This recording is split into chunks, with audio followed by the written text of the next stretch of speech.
e quero pensar um pouco com os irmãos no livro de Filipenses, no capítulo 4, abra sua Bíblia, Filipenses, no capítulo 4, vamos falar um pouco sobre rivalidade.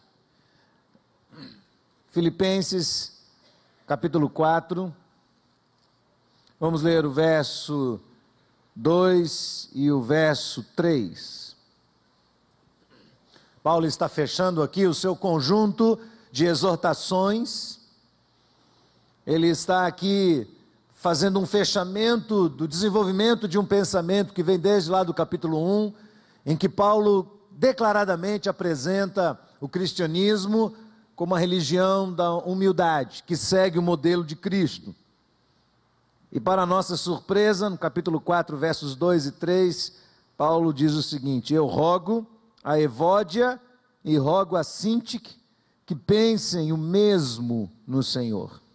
E peço também a ti, meu verdadeiro companheiro, que ajude essas mulheres que trabalharam comigo no Evangelho, e com Clemente e com os demais cooperadores, cujos nomes estão escritos no livro da vida. Vamos pensar um pouquinho sobre rivalidade, porque a rivalidade é algo que, com muita frequência, enfraquece igrejas e organizações. E é interessante, irmãos, porque o sentimento de rivalidade, ele de tempos em tempos aflora no meio da igreja.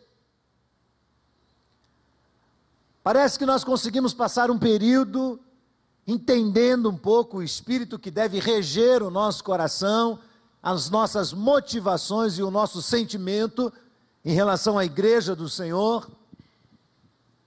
Mas eu não sei se a acomodação nos traz esse sentimento de que algo novo precisa acontecer e a gente se vê às vezes levado a tensionar as cordas dos relacionamentos e testar os limites. Paulo fala de duas irmãs, duas mulheres, e tudo indica que eram mulheres nobres, ali naquela região da Macedônia, duas líderes, mulheres que possuíam uma posição de liderança na igreja, mulheres que possuíam um grande destaque dentro da igreja e consecutivamente na cidade, conhecidas como cristãs, conhecidas como parte da igreja de Jesus. Paulo dirige a sua palavra diretamente a elas. De uma certa forma, você pode até pensar, por que é que Paulo expôs essas duas mulheres publicamente? Presta atenção, não foi Paulo que expôs Evódia e Sintique. Quem fez isso? Elas mesmas. Elas mesmas se expuseram. Quando Paulo trata dessa questão pessoal em público, isto significa que o problema delas já vinha se alastrando por um bom tempo, ao ponto de todos da comunidade tomarem conhecimento. E aí isso me parece ser um critério bastante aceitável, que quando o problema pessoal de crentes se torna problema comunitário, a igreja toda passa a fazer parte deste problema, o tratamento deste problema também deve ser feito publicamente. As pessoas também devem ser tratadas diante da comunidade.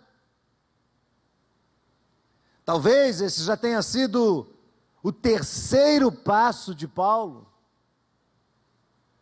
Quando a gente pensa em Mateus capítulo 18, Jesus diz, olha, primeiro você vai e trata entre pessoas só, se não der certo você leva 2 ou 3 testemunhas com você, e se não der certo você faz o quê? Leva a igreja. Então, muito provavelmente, o que Paulo está fazendo é levar adiante os passos do processo disciplinar para corrigir esse estado de rivalidade entre as duas irmãs. Agora, note as características delas.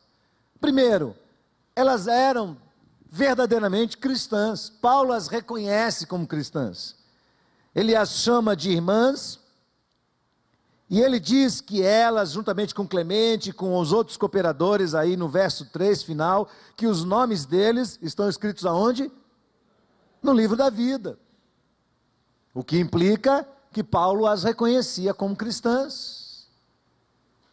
E é interessante, irmãos, porque a gente às vezes tem uma tendência de achar que porque alguém peca, essa pessoa não é um crente, ou não está perseverando na fé cristã, e Paulo não diz isso. Paulo atesta a veracidade da fé delas. Paulo diz que o nome delas está escrito no livro da vida, ele as reconhece como cristãs, mas elas são rivais, uma da outra. Ambas estão querendo fazer prevalecer a sua própria vontade. Segundo, Paulo diz que elas foram cooperadoras do ministério dele.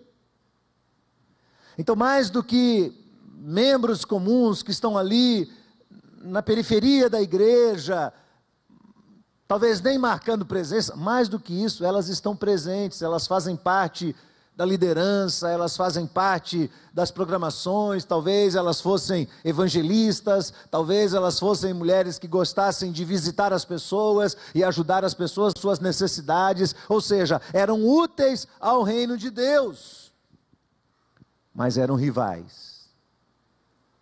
Eram crentes, porém rivais. Eram úteis ao reino, porém rivais. Nós não temos detalhes bíblicos claros acerca de como se deu essa questão, o que exatamente aconteceu. Mas tudo indica que elas eram líderes fortes, porque também possuíam personalidade forte, marcante, e elas entraram num desacordo, isso gerou uma desavença, e fez com que elas começassem a competir uma com outra, querendo fazer prevalecer a sua opinião. Ironicamente, o significado do nome dessas mulheres é curioso. O nome Evódia vem de um verbo, evodomai, um verbo grego, evodomai, que significa ir bem, prosperar, dar certo, fazer uma boa jornada. Quando você ia cumprimentar alguém que estava saindo para uma viagem, o que a gente diz normalmente para a pessoa?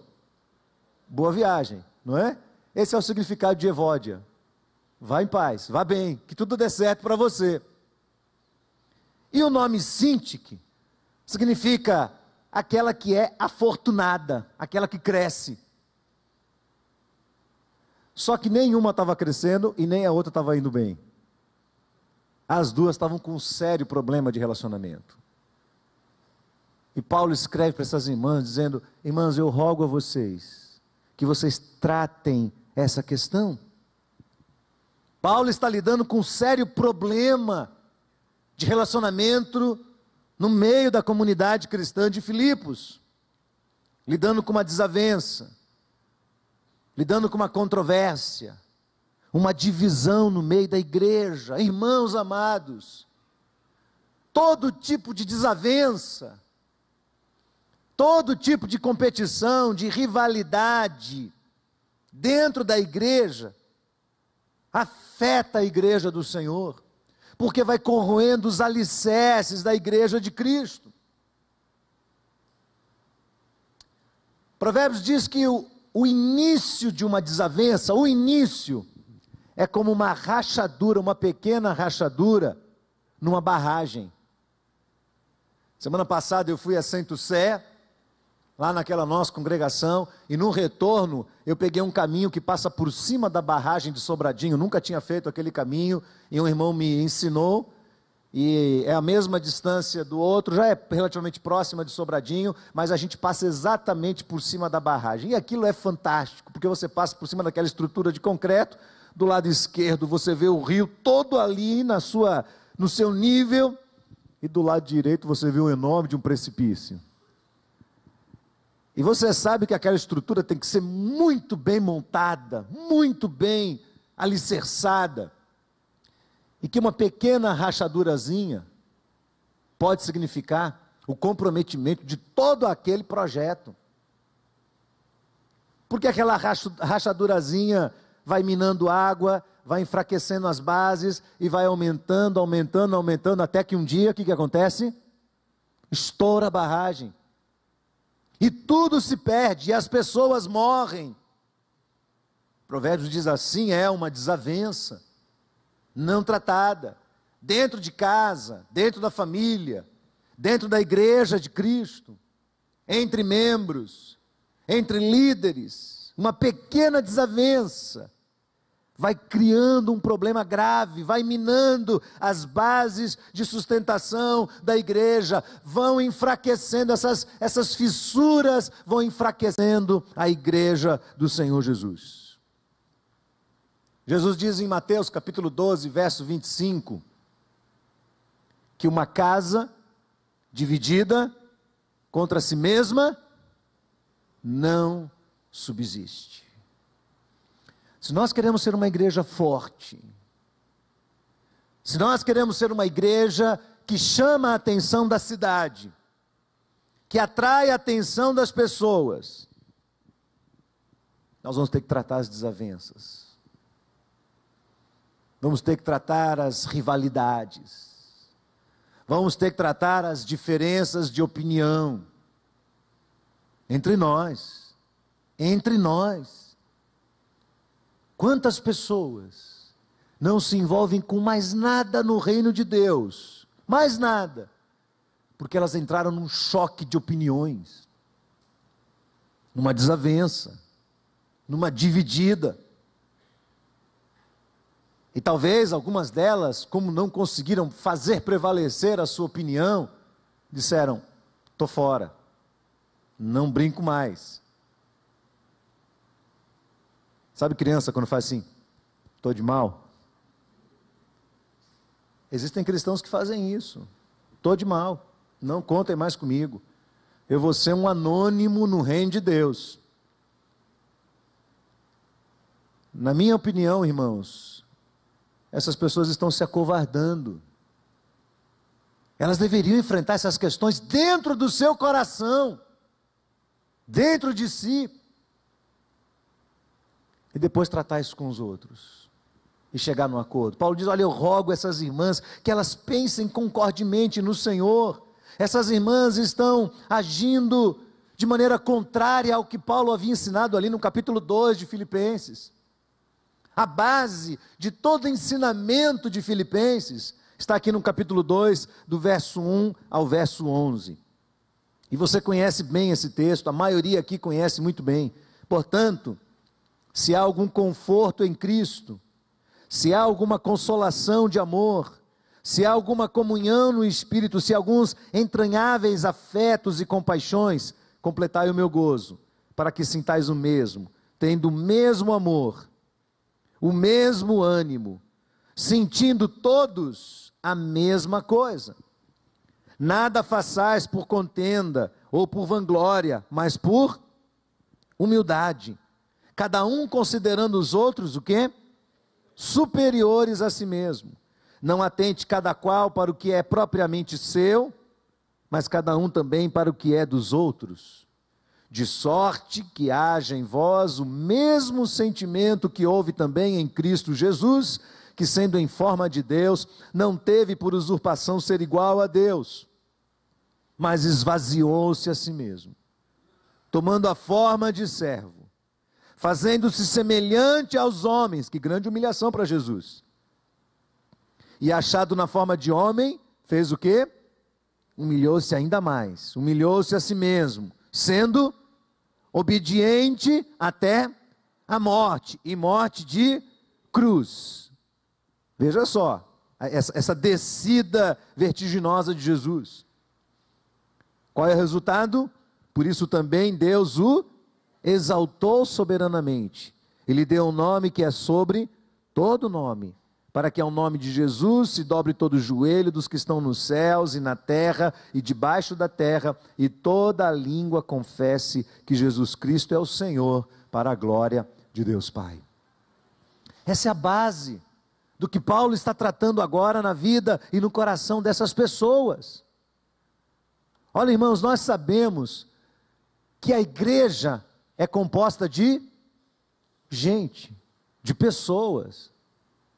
E as pessoas têm os seus contingentes, são as contingências sociais. O que é que as pessoas têm? Elas têm problemas, elas têm necessidades, elas têm divergências de opinião, elas têm conflitos, mas elas são amadas por Deus. Olha bem para isso aqui, olha bem para essa frase. A igreja é gente, é povo, pessoas, com as suas contingências, com os seus problemas, com as suas necessidades, com as suas divergências de opiniões, com os seus conflitos, mas elas são amadas por Deus. Quem na igreja Deus ama mais? O pastor que está na frente, não é, irmãos? Claro que Deus ama mais o pastor do que a todos os demais irmãos, é assim? Claro que não.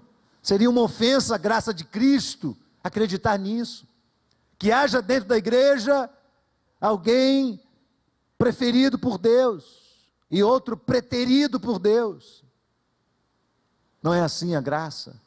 Diante de Deus todos nós somos iguais, então devemos ter paciência uns com os outros. As pessoas têm os seus problemas.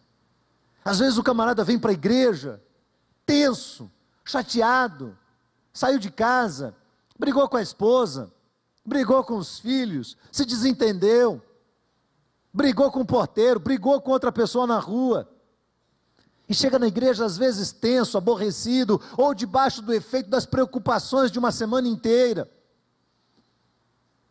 e passa por alguém e acaba não notando essa pessoa. Aí o outro olha e diz: é assim mesmo, passou por mim, nem me cumprimentou. Já que é assim, de hoje em diante, também não cumprimento mais. Nós estamos agindo contrários ao Evangelho, irmãos. Não é esse o Evangelho de Jesus. No Evangelho de Jesus, você não espera as pessoas virem a você, é você que dá o passo e vai até elas. Você vai até as pessoas. O Evangelho não nos coloca num ponto de conforto, no centro das atenções. O Evangelho nos coloca nos cantos, indo atrás, procurando, dando o primeiro passo, estendendo o nosso coração. Esse é o nosso desafio. Olhar as pessoas como Deus olha, amar as pessoas como Deus ama. Você já parou para pensar? Se Deus nos amasse a partir das nossas contingências, se Deus nos amasse a partir das nossas opiniões, dos nossos problemas, você já pensou se Deus decidisse nos amar só quando nós fôssemos aceitáveis a Ele? O que ia acontecer, meus irmãos? O que ia acontecer? A gente não ia ser amado. Mas Deus nos ama pela sua infinita graça. Deus nos ama pela sua misericórdia, que se renova sobre nós todos os dias. E o mínimo que nós podemos fazer para declarar diante de Deus que nos alegramos e nos sentimos felizes pela obra dele, é agindo assim com as pessoas também. Amém, irmãos? É cair fora da rivalidade. Aí diz assim: mas eu não sou rival. Irmãos, pequenas coisas nos dividem. Pequenas diferenças nos dividem. Eu convivo com igreja há muitos anos, há mais de 40 anos eu convivo com igreja, de perto, eu conheço os bastidores da igreja. E sei que o cristianismo é a religião da humildade, tem que ser da paciência, da resiliência, e que nós não vamos poder jamais cumprir o nosso papel se a gente não aprender a passar por cima das nossas diferenças de opinião e até mesmo passar por cima dos erros que as pessoas cometem e da personalidade das pessoas, e abrir o nosso coração para perdoar as pessoas, e abrir mão daquilo que nós imaginamos que sejam os nossos direitos pessoais. Eu convivo há muito tempo no meio de igreja, e eu sei que o que às vezes divide a nossa opinião dentro da igreja são questões triviais, às vezes questões administrativas. Eu convivo no meio da liderança da igreja, nós temos uma excelente liderança aqui, eu louvo a Deus todos os dias pela liderança dessa igreja, mas eu sei que às vezes o que divide a nossa liderança são diferenças administrativas, organizacionais, que às vezes suplantam este organismo que é a igreja. Presta atenção nesse quadro aqui na frente. Há uma diferença, irmãos, entre igreja organização e igreja organismo. Diga assim para mim, organização. E diga organismo. Há diferença entre essas duas coisas? Há. De uma certa forma, todos nós somos e vamos ter que ser uma igreja organizada, porque a própria sociedade civil exige isso de nós. Então, quando você olha para a organização da igreja metropolitana, você vai perceber que a igreja tem um conjunto de medidas, de ações, de atitudes que ela toma para ordenar essa convivência conjunta dos cristãos. Imagine você se nós comprássemos essa propriedade e disséssemos assim, irmãos, isso aqui vai ser a igreja e a partir de agora não temos líderes, ninguém vai orientar nada, não temos regras, não temos estatutos, nós vamos entrar do portão para dentro, e do portão para dentro, cada um faz o que quer. O que ia acontecer aqui? Um caos absoluto no meio da igreja. Às vezes as pessoas dizem, mas essa igreja é cheia de regras. Mas espera um pouquinho, se não houvesse regra nenhuma, como é que ia ser? Seríamos como a sociedade lá no período de Juízes? O último verso de Juízes, quando você lê aquele livro de Juízes, você fala assim, meu Deus, quanta história maluca, quanta coisa estranha acontece no meio do povo. E aí você lê o último verso de Juízes, você fala, agora eu entendi. Porque o verso diz assim, naquela época não havia rei em Israel, e cada um fazia segundo o que achava melhor. O que é que acontece no meio da sociedade? Quando cada um faz o que acha certo, quando cada um faz o que acha melhor, a sociedade vira um caos. Por isso nós temos uma organização. Isso aqui eu trouxe só para você ver o organograma organizacional da IBAN, está vendo? Nós temos uma assembleia, nós temos diretoria estatutária votada pela igreja, nós temos conselho fiscal voltado para a igreja, que analisa contas, nós temos assessoria administrativa, escolhida metade pela igreja, metade pelo pastor presidente, a quem a assessoria está assessorando diretamente, e temos 3 bases principais, que são esses 3 quadradinhos vermelhos aqui, ó, a equipe pastoral, o conselho ministerial e o conselho de administração.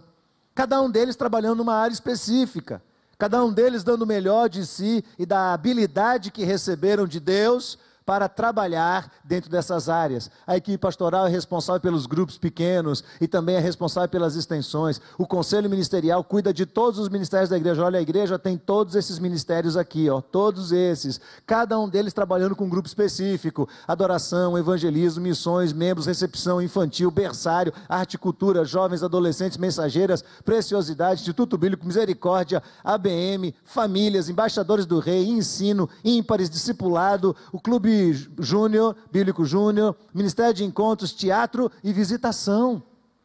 Todas essas áreas são áreas de atuação na vida da igreja, e há alguém trabalhando, e alguns desses aqui ainda tem outro organograma desse por baixo deles.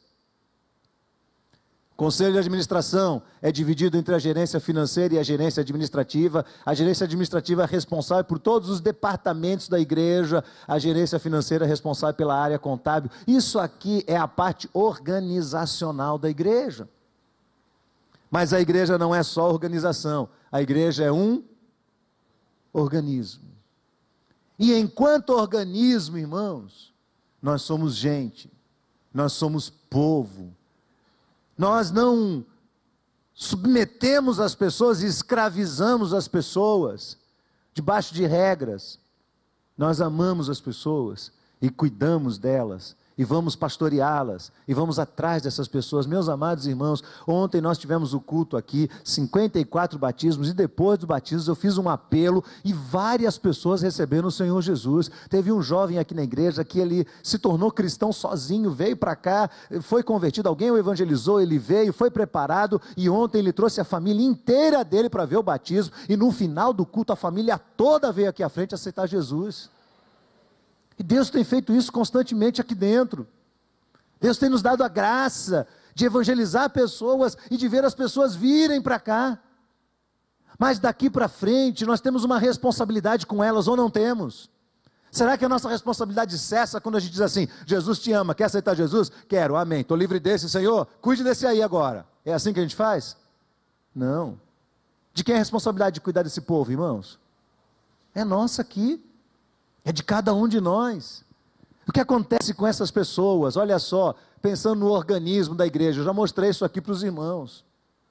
As pessoas vêm à igreja, vêm até nós. É nosso dever acolher as pessoas onde elas estão.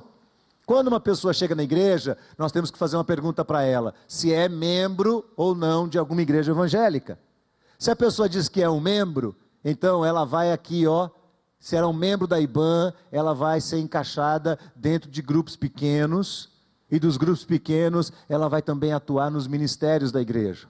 Se a pessoa disser, não sou um membro, nós temos que descobrir se a pessoa é batizada, ou se ela não é batizada. Então, a pessoa chega, você é um membro? Não, não sou. Você é batizado ou não é batizado? Eu não sou batizado. Então, se você está aqui, você é um congregado ou um visitante, não é batizado, nós vamos trabalhar com você, nós vamos evangelizar você, nós vamos orientar você dentro das escrituras sagradas, para que você compreenda o que significa receber a Cristo, entregar a Ele o coração e viver para a glória de Deus. Você vai estar aqui, daqui você vai ser encaminhado para o discipulado, e o discipulado é o lugar onde você aprende mais da palavra de Deus, onde você aprende a adorar, obedecer, a aplicar na sua vida essas palavras e a viver também no meio de uma comunidade menor dentro da igreja. E daqui você vai ser encaminhado para o batismo, para a classe de batismo, para a orientação do batismo, para que, sendo batizado, você também seja encaixado em grupos pequenos e possa dar do seu potencial para Deus no meio dos ministérios. Mas suponhamos que você diz, eu já sou batizado, ou seja, eu estou chegando nessa igreja, mas eu já fui batizado numa outra igreja. Então você vai ser encaminhado para uma classe de novos membros, onde você vai conhecer melhor a igreja, para que você decida se você quer se tornar membro desta comunidade. Nós temos muitas pessoas que vêm de fora visitar a nossa igreja, vieram de outras igrejas, às vezes de outras cidades, e outras vezes de Salvador mesmo, e elas chegam aqui e precisam entender o que é a igreja metropolitana, e vamos encaminhar essas pessoas. Daqui elas vão para um grupo de discipulado de crentes que vêm de outras igrejas. Existem, portanto, grupos de discipulado diferentes aqui, e daqui elas serão, portanto, encaixadas nos grupos menores e nos ministérios da igreja. Isso é um organismo, irmãos. Isso aqui é a nossa preocupação com as pessoas. É nesse contexto aqui que nós vamos atrás das pessoas, perguntar o nome delas, de onde elas vieram, quem elas são, verificar se elas têm necessidades, se de alguma maneira nós podemos suprir essas necessidades, se elas estão aqui à procura de amigos, de orientação bíblica, de aconselhamento, de resolução para problemas particulares, problemas pessoais, familiares, de que maneira nós podemos ajudar essas pessoas, podemos orar por elas, podemos visitar essas pessoas. Temos pessoas que fazem parte da nossa comunidade e que estão no hospital, que precisam de atenção, que precisam de cuidado. Temos pessoas que, enfim, estão enfrentando dificuldades das mais diversas, e o nosso papel é estar perto delas, é dar um passo na direção delas. Entenda o que eu estou falando para você. O que não cabe para nós, irmãos, é a acomodação. É a gente olhar para a igreja e dizer assim: a igreja é o lugar onde eu extraio bênçãos para a minha vida, resolvo os meus problemas e preencho as necessidades do meu coração. Se você olhar a igreja assim, você sempre vai olhar para a igreja com olhos utilitaristas. E o dia que a igreja falhar, você vai ficar magoado com ela. É verdade ou não é? Vai ficar magoado. Não me deram atenção, não cuidaram de mim, não fizeram por mim.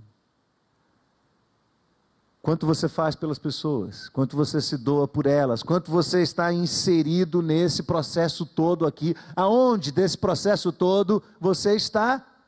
A nossa expectativa é que 100% das pessoas dentro da igreja estejam inseridas nisso aqui. Os irmãos sabem que nós temos um objetivo aqui, é trabalhar com as pessoas para que elas se tornem adoradores de Deus e o façam com alegria, mas também com conhecimento das Escrituras. E se comprometam com 5 áreas. Faz assim, por favor, faz assim, pode fazer. Fica com a sua mão levantada. Primeira delas, qual é? A salvação, a certeza da salvação, o seu compromisso pessoal com a salvação, mas o seu compromisso com a salvação dos outros também. Segundo, qual é? O crescimento espiritual, a certeza de que nós estamos crescendo, avançando, de que nosso conhecimento das Escrituras hoje é maior do que tivemos no mês passado. E não só isso, mas o que conhecemos está afetando. Não abaixa a mão não, fica com a mão levantada, isso. Não abaixa não. Que o conhecimento que nós estamos recebendo está resultando num comportamento de vida. Qual é o terceiro? A comunhão, a vida vivida dentro da comunidade de Deus, no meio das pessoas, se envolvendo com elas. Eu usei uma expressão um dia desse, e essa semana eu vi essa expressão reproduzida numa reunião que fizemos com a equipe pastoral e com a equipe de grupos pequenos. O Alcídio diz: pastor, uma vez o senhor usou a expressão meter a mão na cumbuca. Já ouviu essa expressão? Colocar a mão dentro da casa de marimbondo. Viver em comunhão na igreja é colocar a mão dentro da casa de marimbondo. Viu? É pegar a mão e colocar dentro do ninho do marimbondo e fazer assim com a mão, ó. É verdade, irmãos. Agora você pode ter certeza, nós precisamos disso. Se você quer comodidade, você não vai se adaptar a grupos pequenos. Mas é no grupo pequeno que o seu coração é tratado. O que mais? O serviço ministerial. Cada um aqui tem um dom de Deus, pelo menos um. São 23 dons declarados no Novo Testamento, e eu acho até que devam haver outros. 23 dons. Um deles você tem. Está usando? Está envolvido nos ministérios? Eu mostrei aqui 26 ministérios que a igreja tem. Está envolvido num deles? E qual é o último? A mordomia cristã é o comprometimento com a obra de Deus e com o trabalho de Deus que gera crescimento para a igreja do Senhor. Igreja, organização, e igreja, organismo. Pode abaixar a mão, irmãos. Deus abençoe, Deus abençoe, Deus abençoe. Vamos tentar fazer isso sem ser rivais. A rivalidade, por menor que seja, atrapalha esse processo todo. Não atrapalha? Esse processo não foi criado de uma hora para outra. E não foi eu que o criei sozinho. Ele veio se desenvolvendo na percepção de líderes, no meio das necessidades da igreja, na demonstração do amor cristão. Ele veio crescendo, crescendo, crescendo e chegou nesse ponto. E ele vai continuar crescendo, vai continuar se alargando, se estendendo, com base na necessidade de vidas. Deus nos ajude, irmãos, que não haja rivalidade no nosso meio, que a gente possa aprender a aceitar as pessoas como elas são, amá-las com todas as suas dificuldades, erros, problemas, contingências, que nós possamos fazer parte disso, entrando de cabeça nesse negócio, e dizendo: Senhor, conta comigo, eu sou parte do teu reino, se depender de mim, não vai haver rivalidade, eu vou abençoar as pessoas. Paulo diz que Clemente tem uma posição importante aí. Ele é o mediador entre as duas. Ele é o pacificador entre elas. Talvez você diga assim: eu não tenho nenhum conflito com ninguém. Mas você conhece alguém que tem? Então que você seja um Clemente em nome de Jesus. Que você seja uma pessoa que vai chamar um irmão e outro e falar assim: olha, eu tenho notado entre vocês um nível de rivalidade. Eu quero desafiar vocês a serem diferentes, a perdoarem um ao outro, a acertarem o problema que há entre vocês. Para que unidos a igreja se fortaleça, cresça e seja uma bênção na cidade e a cidade reconheça que Deus está entre nós. Amém, meus irmãos?